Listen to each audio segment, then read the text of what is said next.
Daging kambing. Yup, baru dengar namanya pasti sudah kebayang dong olahannya. Paling sering apalagi kalau bukan dibikin sate dan sop kambing.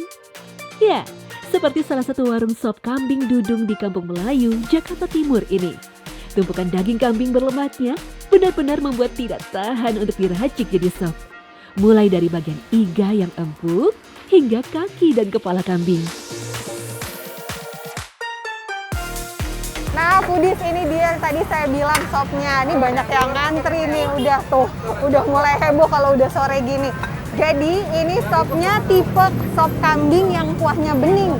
Ini semua adalah tetelan dan juga daging yang sedang disiapkan. Ini udah nggak bisa ngobrol kalau kayak gini, jadi biar nggak pakai lama langsung pesan aja nih. Semua daging dan jeroan ini sudah direbus selama berjam-jam supaya mendapatkan tekstur daging yang empuk dan lemak yang lumer. Wah, kebayang dong bakal seperti apa? Selain daging dan jeroan kambing, kunci kelezatan sop kambing ini ada di kuah kaldu, serta racikan bumbu kacang campur cabai yang dihaluskan. Sensasi bumbu kacang ini memberi rasa gurih plus pedas yang jadi ciri khas sop di sini. Nah, ini yang saya mau tunjukkan, ini ada tulang-tulangan juga, tapi yang di dalamnya masih ada sumsum foodies. Tuh.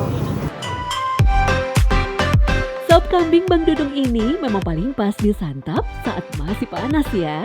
Soalnya kalau dingin bisa berlemak. Meski disebut-sebut sebagai salah satu daging terenak, namun masih banyak orang merasa khawatir ketika dihidangkan makanan daging kambing. Masih banyak yang percaya mitos, daging kambing menjadi pemicu kolesterol dan darah tinggi. Itu sebabnya tak sedikit orang yang suka dengan daging kambing akhirnya mempersiapkan diri dengan obat-obatan penurun tensi sebelum mengkonsumsinya. Fenomena ini cukup ironis karena dari sisi agama, kambing merupakan hewan yang banyak keberkahannya. Rasulullah Shallallahu Alaihi Wasallam bersabda, peliharalah, manfaatkan oleh kalian kambing karena di dalamnya terdapat barokah. Hadis riwayat Ahmad. Al-Qurtubi dalam tafsirnya menjelaskan Allah telah menjadikan berkah pada kambing. Orang bisa memanfaatkan untuk pakaian, makanan, minuman, banyaknya anak. Karena kambing beranak 3 kali dalam setahun, sehingga memberikan ketenangan bagi pemiliknya. Jika keberkahan dan manfaatnya begitu banyak dalam kambing, lalu mana mungkin dagingnya berbahaya bagi kesehatan? Sebenarnya kalau secara keseluruhan tidak ada yang membedakan antara daging kambing dengan daging sapi, daging kerbau, atau daging merah lainnya. Kalaupun ada berbeda itu hanya sedikit sekali dan tidak terlalu signifikan. Baik dalam hal energi, kalorinya, kemudian dari protein dan lemak. Kalau secara komposisi semuanya kan sebenarnya sama dengan daging lainnya. Hanya saja mungkin ada kenikmatan pada daging kambing dibandingkan dengan daging lain, sehingga sehingga kecenderungan orang untuk mengkonsumsinya lebih banyak. Nah, itu otomatis kan yang namanya daging juga kalau dikonsumsi dalam jumlah yang berlebihan pasti akan meningkatkan kolesterol. Beberapa penelitian bahkan menyebutkan justru daging kambing memiliki kandungan lemak dan kolesterol yang lebih rendah dibanding daging yang lain. Kandungan lemak kambing rata-rata berkisar 20%, lebih rendah dari daging sapi yang mencapai 25%. Kandungan kolesterol daging kambing pun terbilang rendah, hanya 5 hingga 39 mg per 100 gram. Padahal kandungan kolesterol pada daging sapi mencapai 42 hingga 78 mg per 100 gram.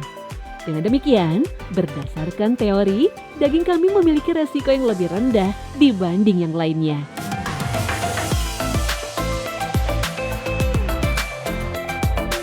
Daging kambing termasuk makanan yang disukai Nabi Shallallahu Alaihi Wasallam, terutama bagian pahanya.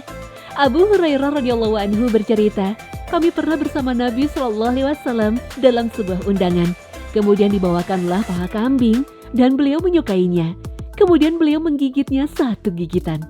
Hadis riwayat Bukhari dan Muslim. Imam An-Nawawi dalam Syarah Sahih Muslim menukil keterangan Al-Qadhi Iyad bahwa Nabi Shallallahu Alaihi Wasallam menyukai paha kambing karena mudah masak dan mudah dicerna, di samping lebih lezat dan lebih steril dari resiko penyakit. Jikapun dalam beberapa kasus ternyata membahayakan, bisa saja terjadi bukan karena daging kambingnya, tapi karena cara pengolahannya yang tidak tepat. Misalnya memakai bumbu dan minyak yang berlebihan, terlalu lama diolah, sehingga vitamin dan kandungan mineralnya hilang. Di samping itu, terlalu berlebihan mengkonsumsi daging juga memicu penyakit. Di samping itu, terlalu berlebihan mengkonsumsi daging juga memicu penyakit. Karena bukan hanya daging kambing, makanan apa saja yang dikonsumsi berlebihan pasti akan menjadi racun.